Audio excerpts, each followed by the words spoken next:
નમસ્કાર, સ્વાગત આપનું ટીવી9 સમાચારોમાં. સમાચારો સાથે હું છું કોમલ. અમદાવાદમાં 12મી માર્ચે કોંગ્રેસની વર્કિંગ કમિટીની બેઠક મળવાની છે, ત્યારે આ બેઠકને લઈને તડામાર તૈયારીઓને આખરી ઓપ આપવામાં આવી રહ્યો છે.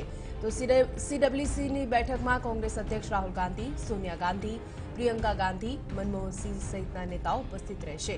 ઉપરાંત 4 રાજ્યોના મુખ્યપ્રધાન પણ આ બેઠકમાં આવવાના છે. ગુજરાતમાં 58 વર્ષ બાદ કોંગ્રેસની વર્કિંગ કમિટીની બેઠકનું આયોજન કરવામાં આવી રહ્યું છે, ત્યારે સભાના આયોજન માટે કોંગ્રેસે તડામાર તૈયારીઓ શરૂ કરી છે.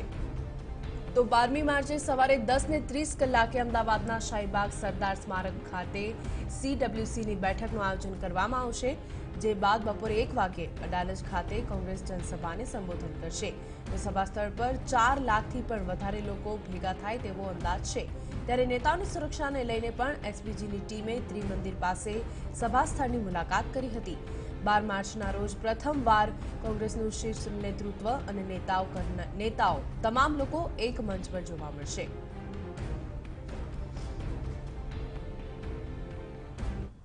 આજ બપોરે 1 કલાકે ત્રિમંદિર અડાલજ ખાતે રાહુલજીના નેતૃત્વમાં આદરણીય સોનિયાજી, આદરણીય મનમોહનસિંહજી, આદરણીય પ્રિયંકાજી સહિત દેશના તમામ કોંગ્રેસ શાસિત રાજ્યોના મુખ્યમંત્રીશ્રીઓ અને કોંગ્રેસનું વરિષ્ઠ નેતૃત્વ એક મંચ પર આવીને ગુજરાતના કોંગ્રેસના કાર્યકરો અને પ્રજાજનોને સંબોધિત કરશે.